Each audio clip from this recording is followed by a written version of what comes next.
You are here to learn the truth about charisma, and I'm going to give you all the knowledge you need. But first, let's start with some questions. Why am I so quiet? Why am I so serious? Why do I feel so invisible? Why do I always feel like an oddball? Why does it seem like others are always ahead, or that every time someone else gets the girl's attention? The simple answer is you don't have charisma, or your charisma stats are really, really low. Have you ever watched someone walk into a room and instantly command attention? Not through force, but through pure presence. That's charisma. I used to think people were just born with this innate magnetic presence, with charisma. But after doing a bunch of seminars, doing public speaking, being a storyteller as a kid on a stage, I learned something really important, and I'm going to share with you now. First, let's define charisma. Cambridge English Dictionary defines it as a special power that some people have naturally that makes them able to influence other people and attract their attention and admiration. But we all know that's kind of bullshit, like I just said. The scientific definition is charisma is an ability to influence and attract others through personal qualities. That's a bit more closer to the truth. Phillips' definition is a blend of influence and likability. It's that magnetic quality that makes people want to listen to you, trust you, follow you, and generally be around you. MIT's Human Dynamics Lab shows 35% of charismatic communication is vocal patterns, 55% is body language, and only 10% is actual content. There are three components to charisma. First, you got presence, being fully in the moment. Then you got power, being able to affect the world around you. And third, you have warmth, genuine goodwill towards other people. Presence. MIT research shows people can detect if you're distracted within 7 seconds. There are micro expressions that reveal authentic attention. And meditation practitioners show higher charisma scores in studies. Power. Harvard studies show that power poses can affect testosterone and cortisol levels. Voice frequency analysis of charismatic leaders show more deeper and more varied tonalities. There's a deep connection between perceived competence and charismatic influence.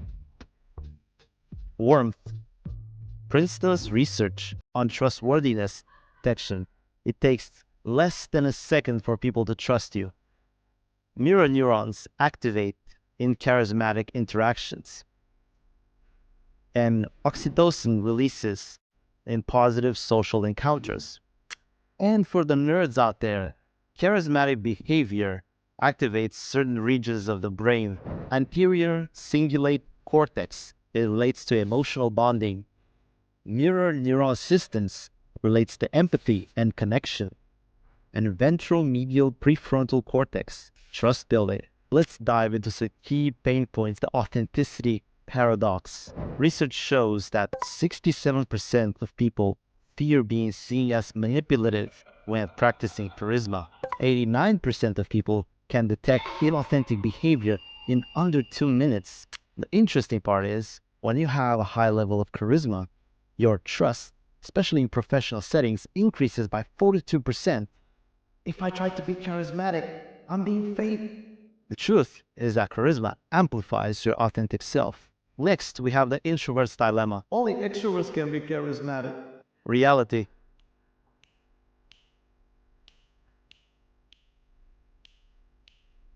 Third, we have the confidence gap. Internal state versus external perception. Internal state can actually affect performance in real life and how you perceive things. This also destroys your imposter syndrome, by the way. Feedback loop of having great confidence and charisma. The more you do, the more confident you feel. The more confident you feel, the better you perform. And the better you perform, the more you want to do. And the more you do, the more confidence you have. And the more confidence you have, the better you perform, and so on. Here are 4 strategies that you can use to level up your charisma. Embrace vulnerability. Improve your listening skills. Use body language effectively. Practice empathy. Sharing your true self with people, even your flaws, makes you more relatable, more human. Think about the last time someone told you an embarrassing story. Did it make you feel closer to them? I once tripped on a stage in front of hundreds of people. That's when I was a kid. Instead of pretending it didn't happen, I laughed it off. Hehe, and guess what? The audience laughed with me, not at me. Everybody wants to feel heard. Practice your active listening, nodding, summarizing, and asking thoughtful questions. When someone's talking, put away your phone. This shows them that they have your full attention. Your body language speaks louder than your words. Maintain eye contact, use open gestures, and smile genuinely. Next time you're in a conversation, mirror the other person's body language subtly. It builds instant connection. Understanding others' feelings is key to building the connection. Try to put yourself in their shoes. When someone's upset, don't just say, I understand. That's not empathy, that's sympathy. Really show them that you care. That sounds really tough. How are you holding up? Now let's talk about some people who have this down to a T. Steve Jobs, the product maestro. The magic formula for him was to build and release tension. One more thing, technique. The problem to solution roadmap and strategic pauses for impact. Stage presence, control movements, simple, powerful gestures, and consistent eye contact with the audience. And why it works. It shows genuine excitement, makes complex things simple. It creates wow movements, and uses storytelling effectively, not just facts.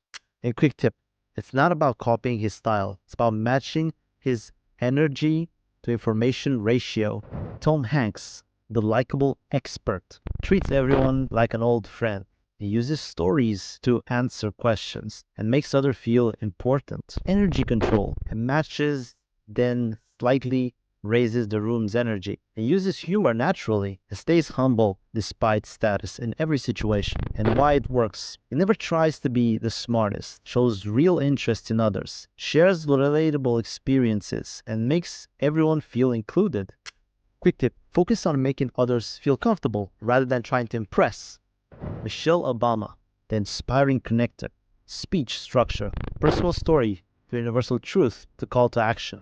Simple language for big ideas. Always uses we, not I language. Presence, power. Strong but warm posture. Deliberate pacing, emotional authenticity. And why this works. Bridges personal and universal. It shows vulnerability with strength, matches big ideas, makes big ideas feel achievable, and creates emotional connection. Let's talk about some common mistakes now. Overemphasis on charm. Misusing charisma. Charisma should never be used to manipulate others. Substance over style. Ensure your words and actions have depth and meaning. The loudest voice syndrome. Being the loudest in the room doesn't equate to having influence. It can make you seem overbearing and insensitive. Overemphasizing charm. Being likable is important, but not at the cost of authenticity. People can sense when you're being insincere. Inconsistent behavior. Switching personalities to fit in with different groups can confuse people and undermine trust. Maintain an authentic expression and presence across different contexts. Attention mismanagement. Charisma isn't just about attracting attention. It's also about managing and sharing it.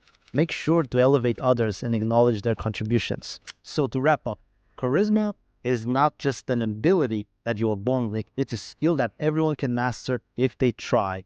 And to recap, embrace vulnerability, improve listening skills, use effective body language, and practice empathy. And also, you can share your biggest challenge when it comes to charisma, personal development, and social skills down in the comments. I'm really curious to know your thoughts.